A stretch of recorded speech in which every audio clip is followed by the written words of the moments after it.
Minister of Israel.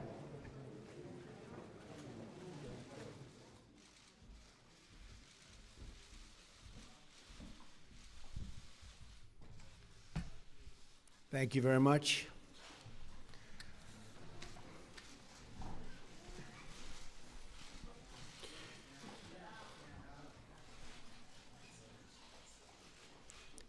Thank you. Today I have the honor of welcoming my friend, Prime Minister Benjamin Netanyahu, to the White House.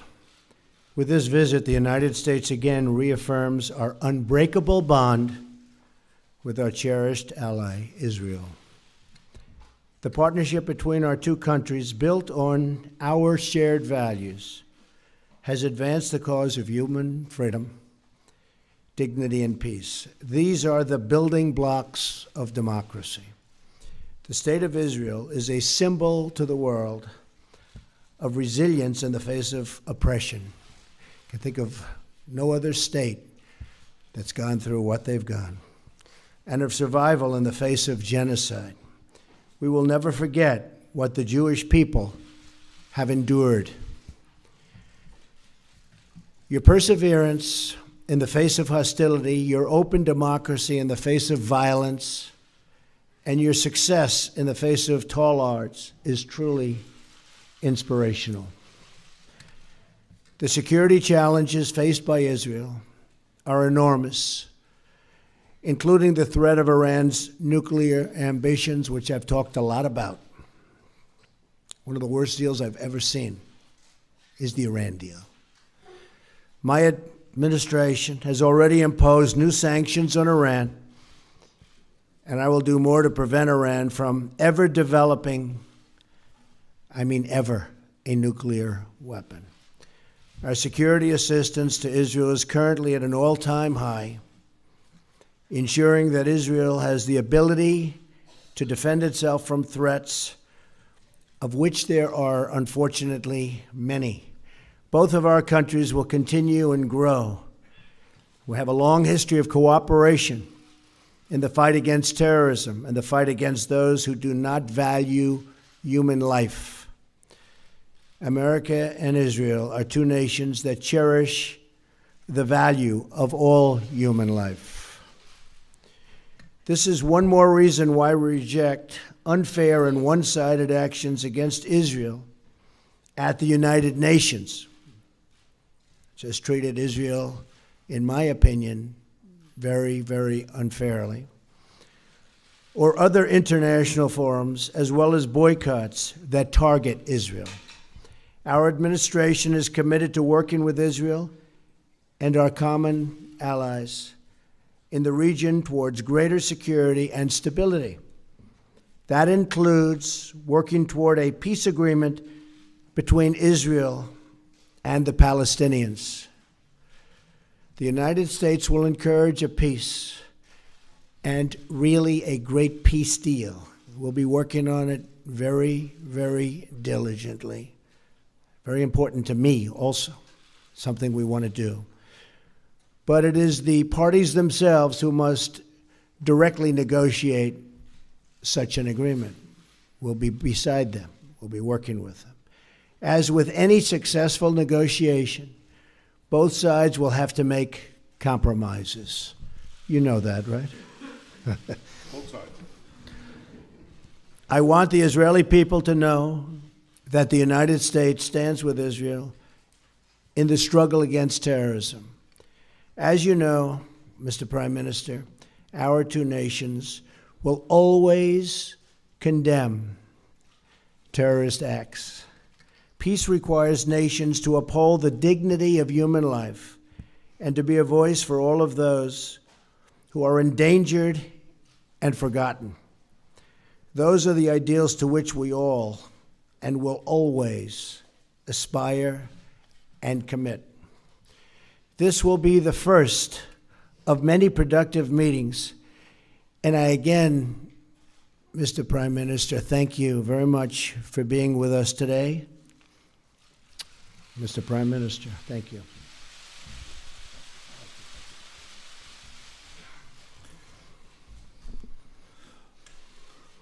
President Trump, Thank you for the truly warm hospitality you and Melania have shown me, my wife Sarah, our entire delegation. I deeply value your friendship. To me, to the State of Israel, it was so clearly evident in the words you just spoke. Israel has no better ally than the United States. And I want to assure you, the United States has no better ally than Israel. Our alliance has been remarkably strong, but under your leadership, I'm confident it will get even stronger. I look forward to working with you to dramatically upgrade our alliance in every field, in security, in technology, in cyber and trade, and so many others, and I certainly welcome your forthright call to ensure that Israel is treated fairly in international forums and that the slander and boycotts of Israel are resisted mightily by the power and moral position of the United States of America. As you have said, our alliance is based on a deep bond of common values and common interests. And increasingly, those values and interests are under attack by one malevolent force: radical Islamic terror. Mr. President, you've shown great clarity and courage in confronting this challenge head-on. You call for confronting Iran's terrorist regime, preventing Iran from realizing this terrible deal into a nuclear arsenal. And you have said that the United States is committed to preventing Iran from getting nuclear weapons. You call for the defeat of ISIS. Under your leadership, I believe we can reverse the rising tide of radical Islam. And in this great task, as in so many others, Israel stands with you, and I stand with you. Mr. President, in rolling back militant Islam, we can seize an historic opportunity. Because for the first time in my lifetime, and for the first time in the life of my country, Arab countries in the region do not see Israel as an enemy, but increasingly as an ally. And I believe that under your leadership, this change in our region creates an unprecedented opportunity to strengthen security and advance peace. Let us seize this moment together. Let us bolster security. Let us seek new avenues of peace. And let us bring the remarkable alliance between Israel and the United States to even greater heights. Thank you, Mr. President. Thank you. Again, thank you.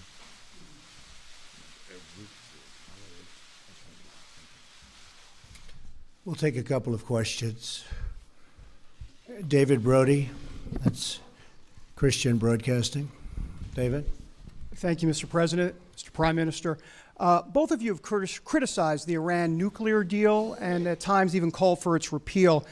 I'm wondering if you're concerned at all as it relates to not just the National Security Advisor, Michael Flynn, who is recently no longer here, but also some of those events that have been going on with communication in Russia, if that is going to hamper this deal at all and whether or not it would keep Iran from becoming a nuclear state. And secondly, on the settlement issue, are you both on the same page? How do you exactly term that as it relates to the settlement issue? Thank you. Michael Flynn, General Flynn, is a wonderful man. I think he's been treated very, very unfairly by the media, as I call it, the fake media in many cases. And I think it's really a sad thing that he was treated so badly. I think in addition to that, from intelligence, papers are being leaked, things are being leaked. It's criminal action, criminal act. And it's been going on for a long time, before me, but now it's really going on. And people are trying to cover up for a terrible loss that the Democrats had under Hillary Clinton.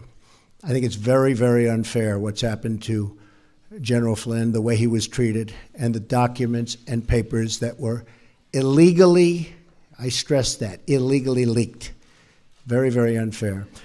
As far as settlements, I'd like to see you hold back on settlements for a little bit. We'll work something out, but I would like to see a deal be made. I think a deal will be made. I know that every president would like to. Most of them have not started till late because they never thought it was possible. And it wasn't possible because they didn't do it.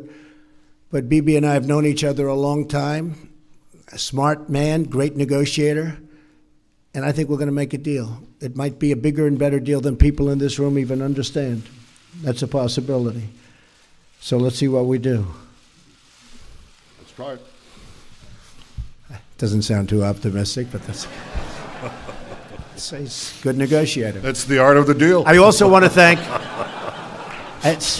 I also want to thank Sarah. Could you please stand up? You're so lovely, and you've been so nice to Melania. I appreciate it very much.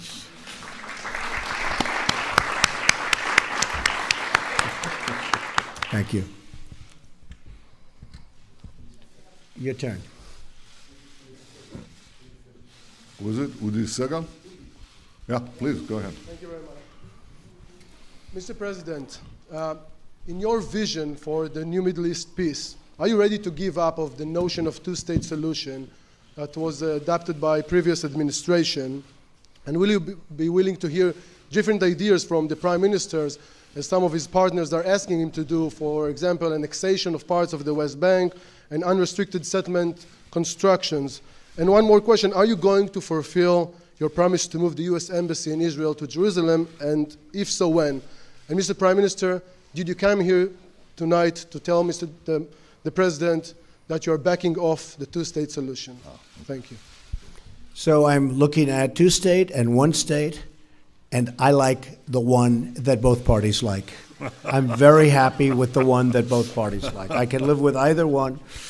I thought for a while the two-state looked like it may be the easier of the two.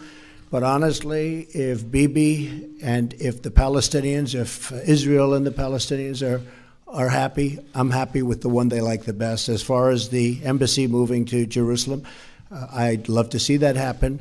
We're looking at it very, very strongly. We're looking at it with great care, believe me. And we'll see what happens. Okay? Thank you. I read yesterday that an American official said that if you ask 5 people what 2 states would look like, you'd get 8 different answers. Well, Mr. President, if you asked 5 Israelis, you'd get 12 different answers. But rather than deal with labels, I want to deal with substance. And it's something I've hoped to do for years in a world that's absolutely fixated on labels and not on substance.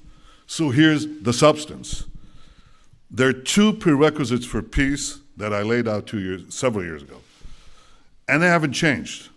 First, the Palestinians must recognize the Jewish state. They have to stop calling for Israel's destruction. They have to stop educating their people for Israel's destruction. Second, in any peace agreement, Israel must retain the overriding security control over the entire area west of the Jordan River, because if we don't, we know what will happen.